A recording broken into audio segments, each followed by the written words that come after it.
Hello and welcome to our London Rising panel discussion on the future of the British High Street.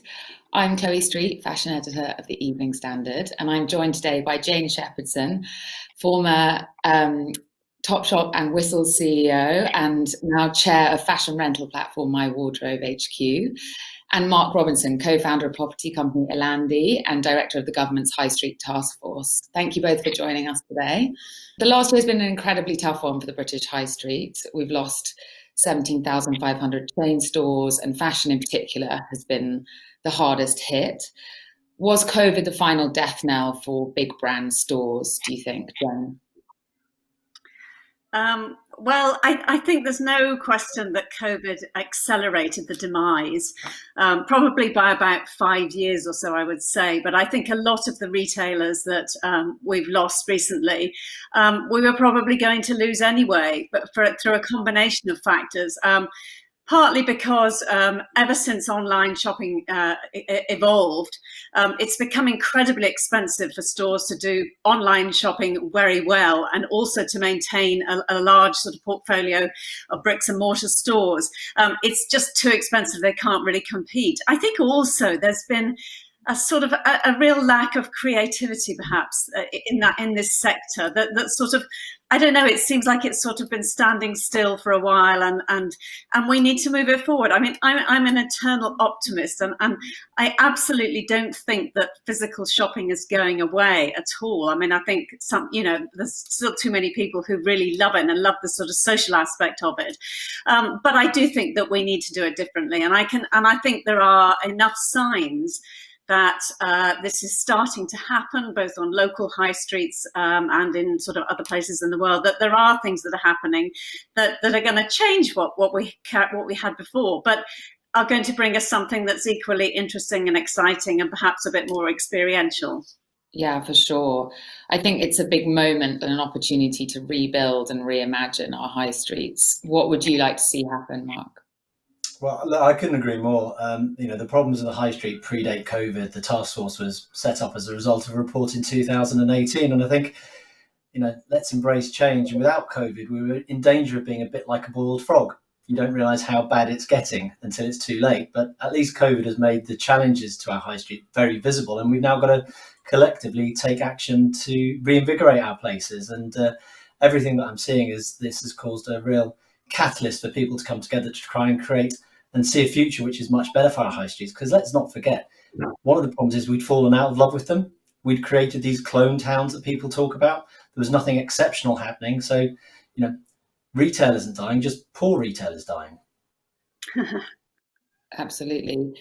It's also facing increasingly stiff competition from fast fashion behemoths online. How do you think we ensure bricks and mortar stores move away from the stack 'em high, sell it cheap model? Jane? Well, I think the customers are going to demand that. I think there are some examples of retailers who are already doing this very, very well. I think if you look at Selfridges, for example, they offer a wonderful kind of in-store theatre, as well as constantly bringing in new brands, as well as sort of highlighting their green credentials and their move towards sustainability. They make sure that there's always something there for you to go in and to experience. So you have to actually go to the store.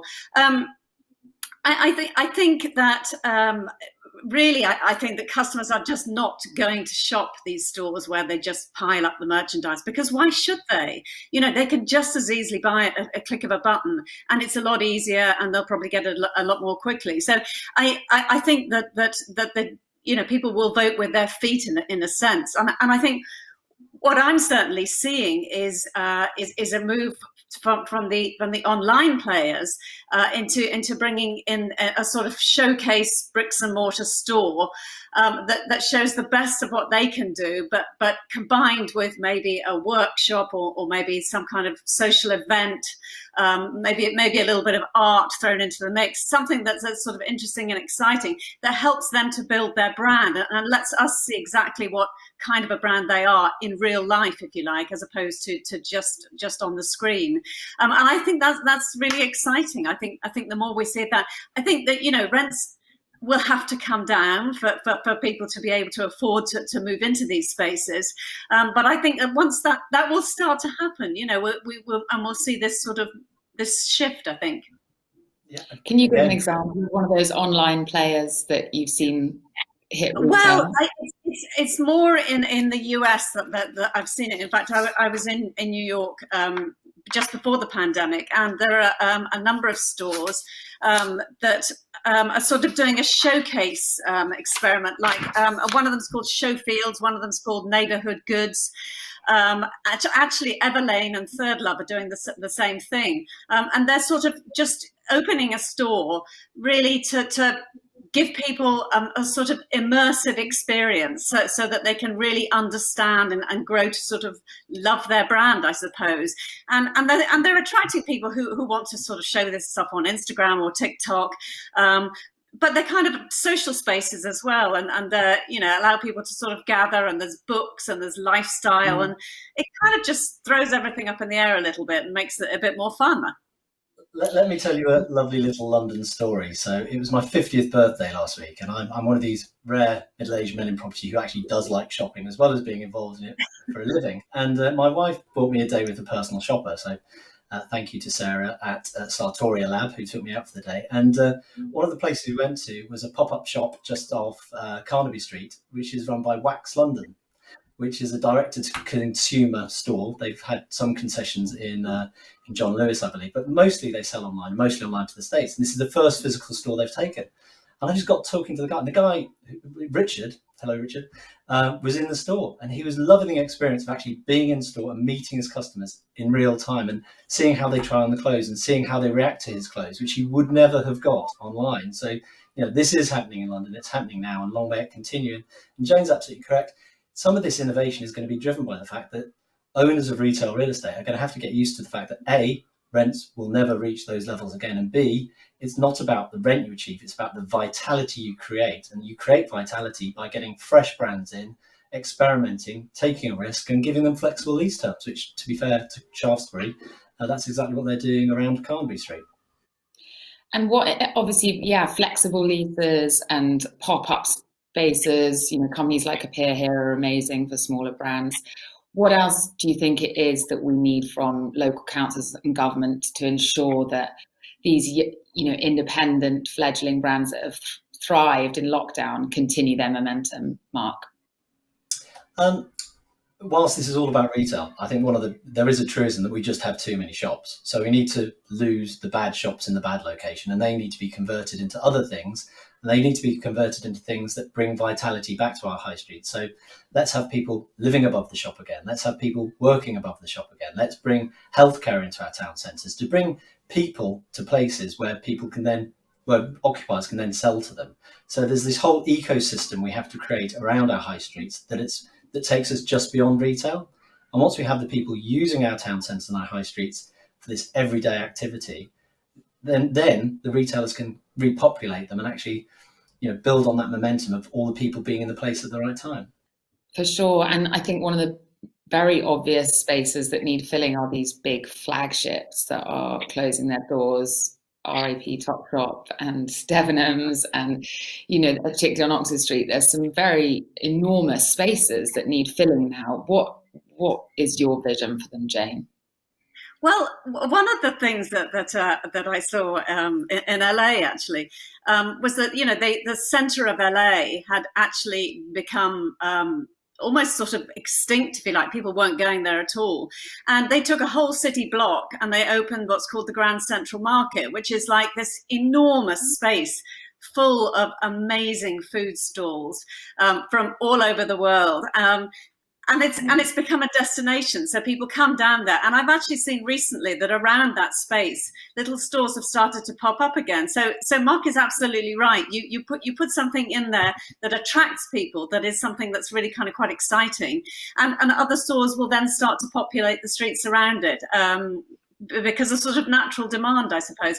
So I would love to see a grand central market on Oxford Street. I think it would be just fantastic. I would definitely go there. So I think those are the sorts of things that would really, really enhance and actually would make London, what would be something that the people would come to London to go to this amazing food market. And we're really good at food here. So it would be a great thing to do. Jane, you're going to be delighted to hear that that's exactly what's market halls are opening up in the form of VHS on Oxford Street. So this is happening. Absolutely. Right. We're going to see a food market in VHS. Yes. And crazy as well. So these things are happening. So, I mean, again, I think we're all becoming a bit better at learning from other cultures. But what we do need to guard against, and one thing that does worry me, is that we're going to end up with a one-size-fits-all solution. Food halls are not going to work everywhere. They're fabulous, but they're only going to work in certain places, for example.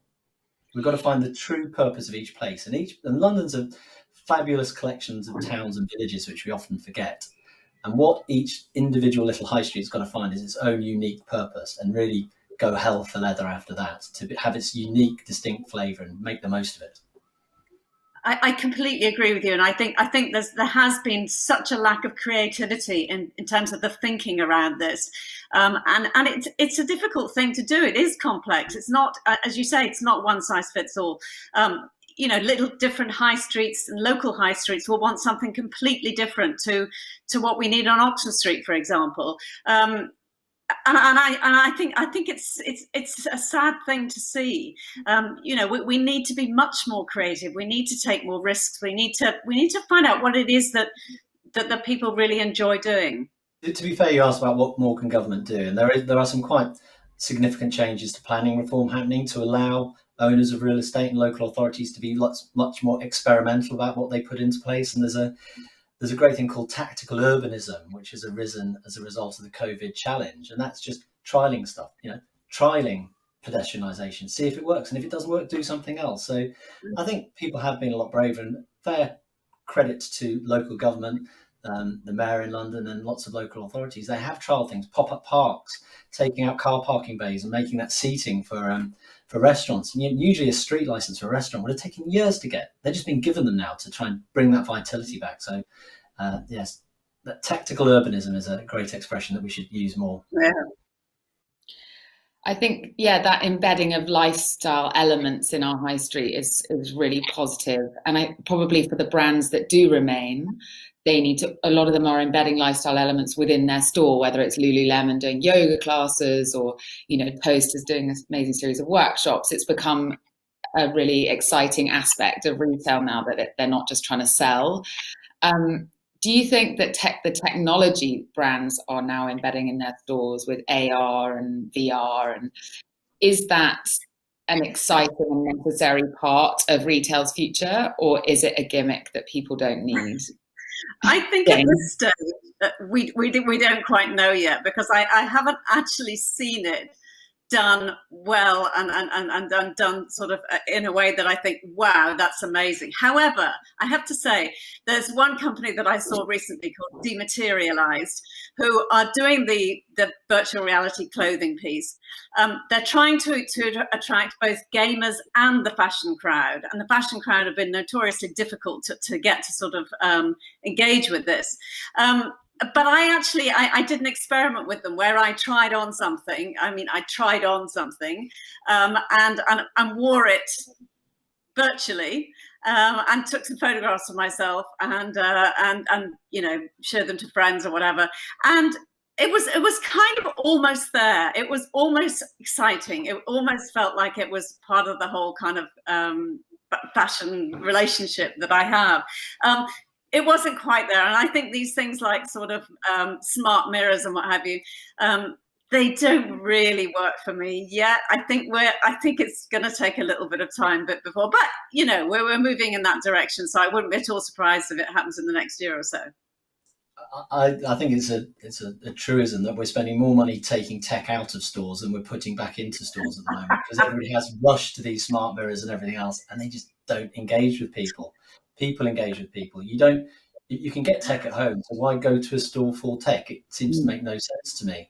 I think an interesting thing, one thing I don't understand is, as a consumer, people will cough their liver up online to Amazon or to Net-a-Porter about everything they like. Whereas if they're in a store and somebody comes up and says, "Can I help you?" It's like, "Oh, no, sorry, no," and they walk off. So tech for me is if they could close the circle between being more informed about their customer in store to have a more engaging conversation about what they want. That's a really interesting thing, I think, that operators of space could look at to sort of be more engaging with their customers, not gimmicky, really understand your customer better. That's got to be done right, so it's not creepy, right? So that you don't walk in and have someone tell you everything about you. Yeah. Put a bit of weight on since you bought that chore jacket, Mark. No, that's not going to is it? And just in terms of tech, this has been the year we've seen big tech arrive on the streets of London. We've had Google's Dear Local campaign, where they pledged to keep 1 million independents open by the end of 2021. And then more physically, we've had Amazon open their first supermarket, and just this week, their first hair salon. Are we hurtling towards a tech-dominated landscape of kind of Google groceries and Twitter news agents and Netflix cinemas? Or are they going to champion independence and be a helping hand in the future, do you think? Mark or Jane, whichever. Jane first. Can I just say, there's an Amazon store opening up the road from us, and it actually used to be an antiques market, and it's a beautiful old building, and they're going to turn it into a staffless Amazon repository, I suppose is the only word for it. And I honestly feel like going up there and throwing eggs at it.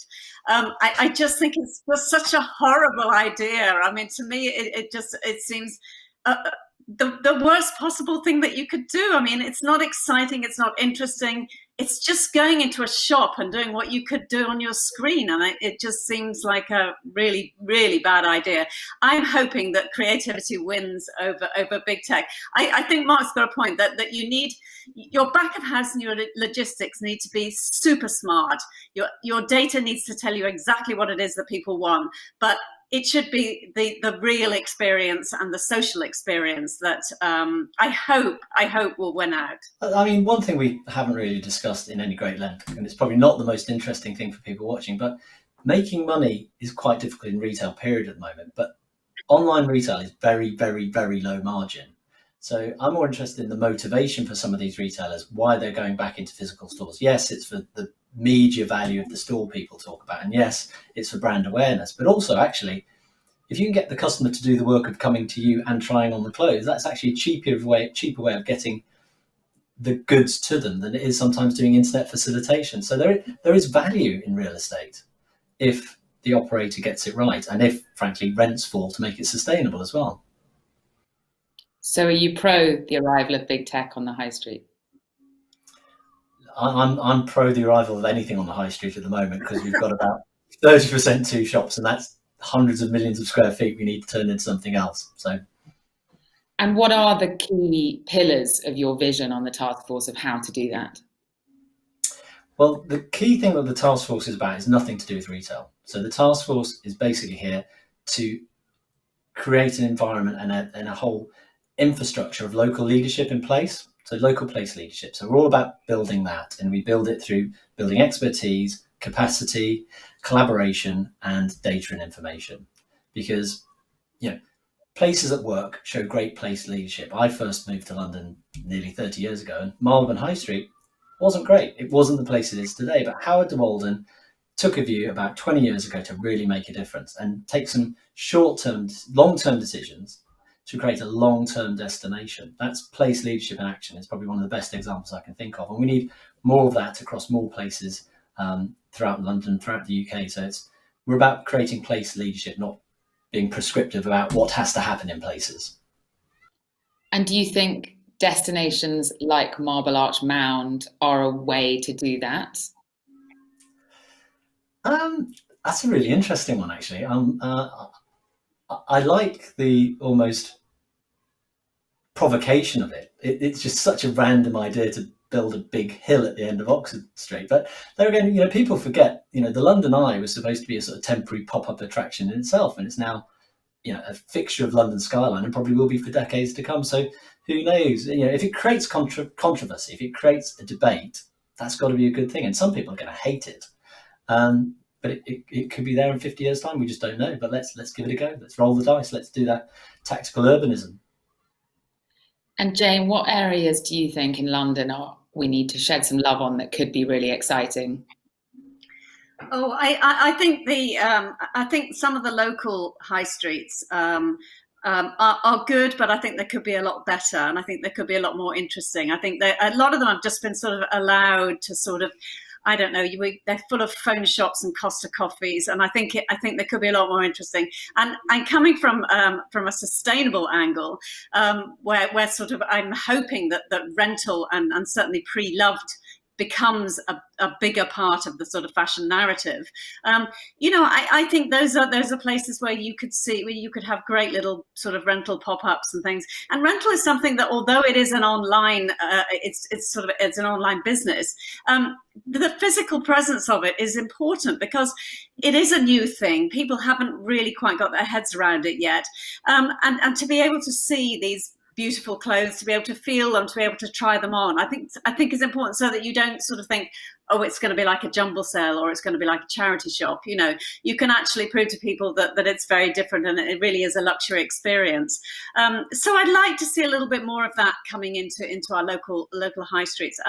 I saw a store recently in Kentish Town, the Kentish Town stores, I think they call it, and it's a group of people who are sort of makers, who make candles, who make home products, who make clothes, and also they've got a cafe which is very dog friendly.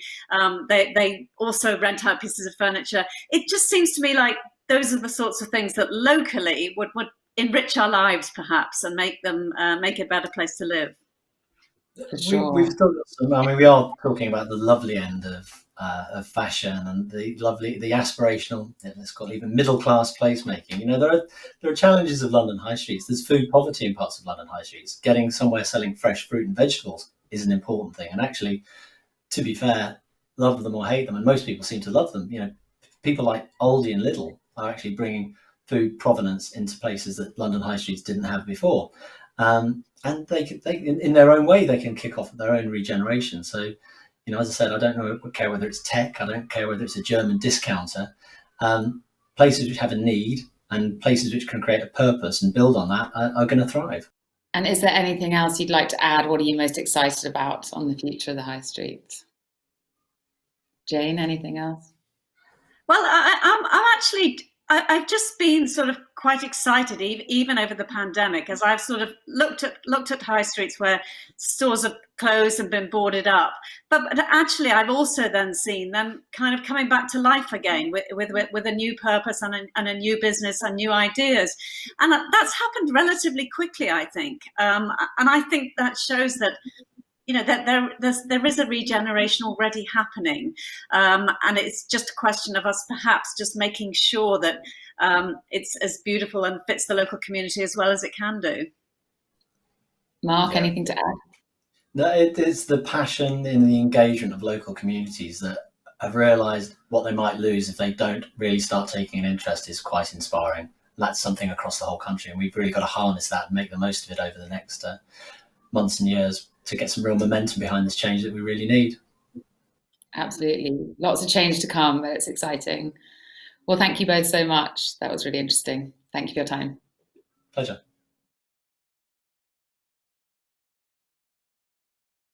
Joining me today is Victoria Prew, co-founder and CEO of HURR Collective, a fashion rental platform. Victoria, thank you for joining us today. It's obviously been a horribly tough year for physical retail and for fashion in particular. Mm-hmm. And the British high street was already in decline before COVID. And according to a recent Guardian article, we've lost more than 17,500 chain store outlets just in 2020 alone. Do you think COVID was the final straw, or was it already going to happen? Was it going to happen anyway? I think COVID has definitely accelerated where retail was going in a kind of downwards direction. I think there has never been a more pivotal time for innovation to be at the forefront of the high street's recovery. And actually, we need to probably drop the high street down and really rebuild it, as I hope we will do as we're coming out of lockdown now. And I think we need a long-term health plan for how the high street is going to exist. It's a really important part of our culture, but it needs to keep up with the times and the post-COVID consumer for sure. And how do you think they should look? Should there be fewer fashion stores on our high streets? I think there needs to be some kind of consolidation and curation. I think there are some brands that have really done a great job, the smaller brands or perhaps the more mass brands that are slower to adopt change and innovate could take some guidance from. Patagonia have done a great job. Glossier, who did a pop-up in London, I think have really kind of led this, the experience economy and the fact that we want a different thing from our stores now. Lululemon have done a great job in this as well. I think that the post-COVID consumer wants more than just physical retail. We can buy whatever we want and get most things delivered to our door in 90 minutes or a day at max. So the post-COVID consumer and the consumer, particularly the younger generations, the Gen Zs and the millennials, want a completely different offering. They want to be able to go to a yoga class and buy their Lululemon leggings. They want to be able to rent fashion from Selfridges or buy a secondhand dress as well from the biggest department store in the world. It's just a complete change that we're about to witness. For sure. And as in launching HURR Collective, you were one of the first of its kind to launch in the UK. How have you seen your customer base changing? Have you seen a more diverse group of people start to embrace rental? Yeah, absolutely. So online, our customer is heavily Millennial and Gen Z. These are women and now men. We launched menswear a couple of weeks ago that really believe in change and rental being the future of fashion. I think the post-COVID consumer is very savvy and they are smarter than ever in the brands that they want to back and where they choose to spend their pound. And we also have a physical retail pop-up in Selfridges, and that physical bricks and mortar is really crucial for us as a business. Lots of people listening to this have probably never rented a dress or a jacket or a bag or a pair of earrings before, and having a physical touch point for that is absolutely crucial to us as a legitimizer of rental as a new behaviour, but also as a massive customer acquisition exercise. So we see a kind of younger demographic online who is, creating, making money on eBay, on Depop, on Vestiaire Collective, and renting their wardrobe on HURR. And then we see a slightly older demographic coming into our Selfridges pop-up. So we've done a number of mother of the bride weddings, and it's just a slightly older demographic that's really nice to tap into in real life. I want to be able to service the bridesmaids, the bride, and the mother of the bride too. That's awesome. And in terms of what people are renting, I mean, presumably initially, I think it very much started out as an occasion wear business model. That's how people understood dress rental, for whether it's a wedding guest dress or, for a party. In the pandemic, how did that change? And then how is that changing again as we come out the other side of it? Yeah, it's a really interesting question. So my hope from day one of founding HURR is that renting isn't just for the sequin ball gowns that we go to once or twice a year. Renting has to be for what we call the elevated everyday. So of course, the demand side of our platform has been impacted over the last year when people haven't been leaving their house. People don't rent pajamas and gym kit. What people do rent for is the elevated everyday. So we have done, even over the last years, record numbers in terms of revenue and engagement across our platform is at an all-time high.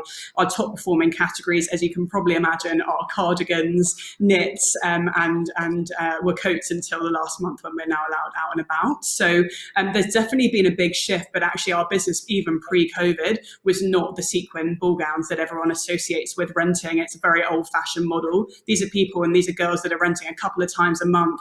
They are renting for date nights, they're renting for job interviews, for important events that they have in their lives, as well as, of course, the kind of high days and holidays. So their summer holidays, their weddings, absolutely. It's a big market for us. But the kind of key part of our platform is much more everyday, cool, contemporary brands.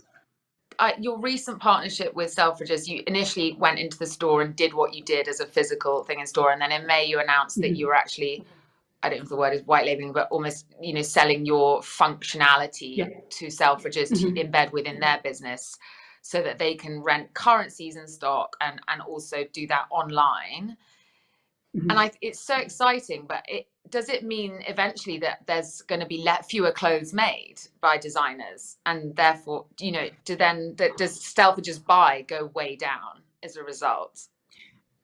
Yeah, so it's a really interesting question. Obviously, we power rental for Selfridges as the department store, but we also power rental for 65 brands here in the UK. So Nanushka on the luxury end, Bash, Vampire's Wife, very well-known fashion brands use HURR.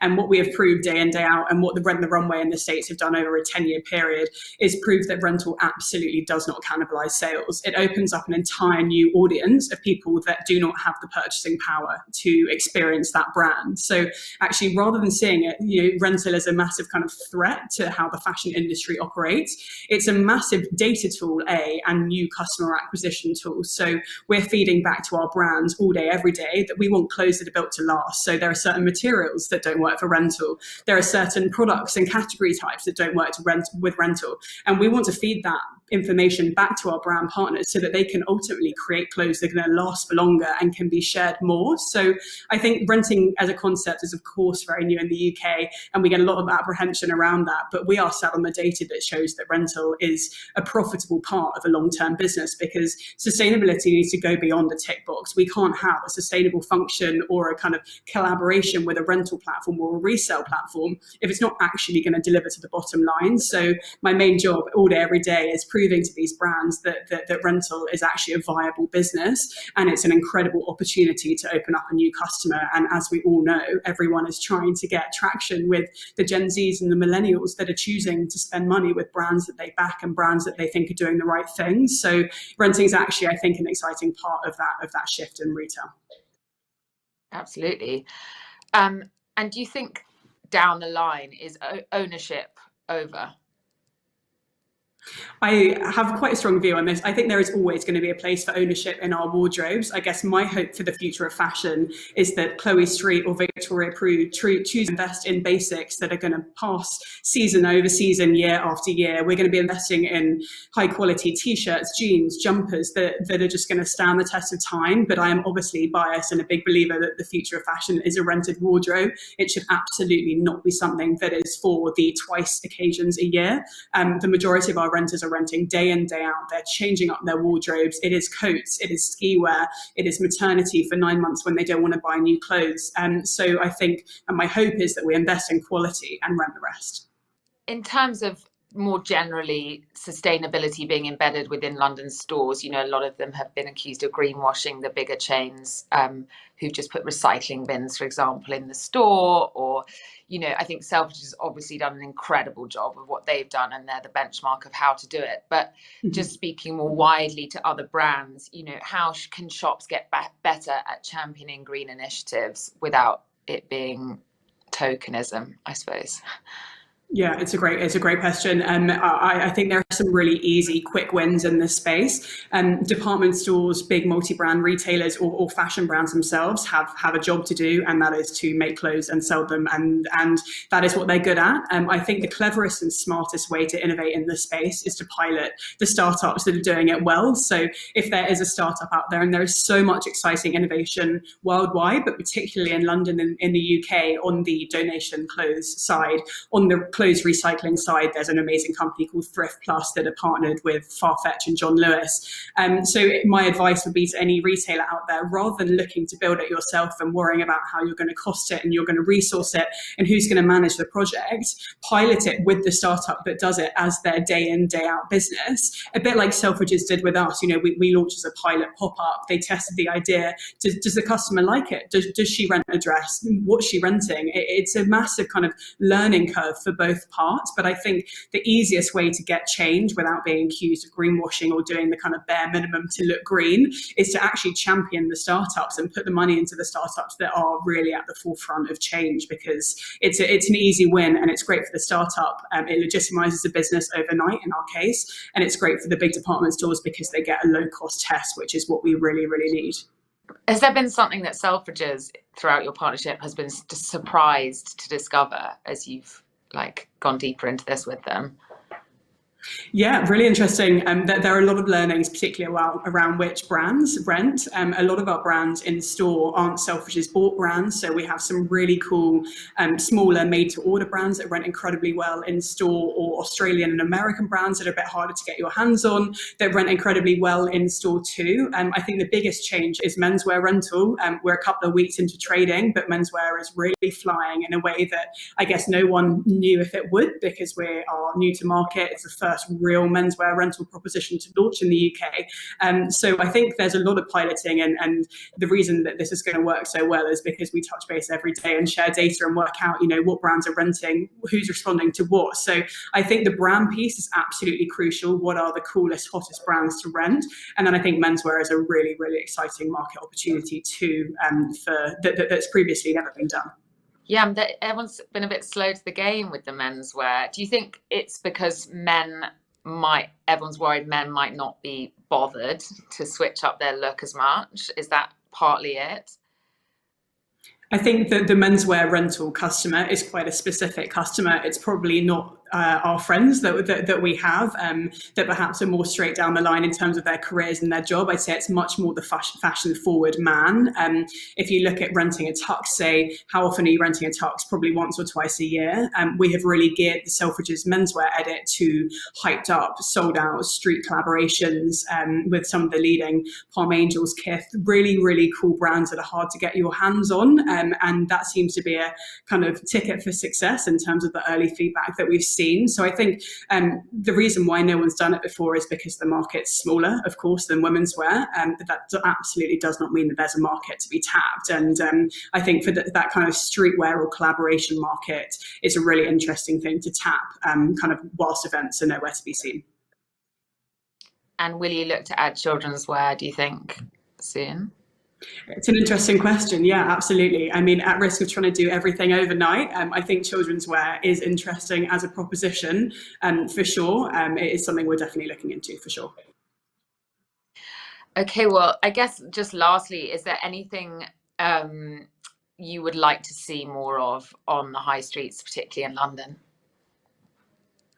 I think curation is going to be really, really key as we come out of lockdown. So where are the cool startups or the smaller fashion brands that are being championed by large high street stores? The high street has a huge power, and I actually feel incredibly positive for where the high street can get to. Absolutely, it needs to change, and we need a long-term plan of how we're going to get out of this. But I think if you are a large brand out there, back businesses like Lone Design Club. For people that haven't heard of Lone Design Club, they curate an amazing edit of brands that you might not have heard of. And I think there is so much change that needs to be made, but let's really champion the small British-owned brands, female-owned brands, worldwide brands that need the help of the high street. That is kind of the only way I see through it at the moment. Amazing. Well, thank you so much. I think that's it. Pleasure. Thank you for having me.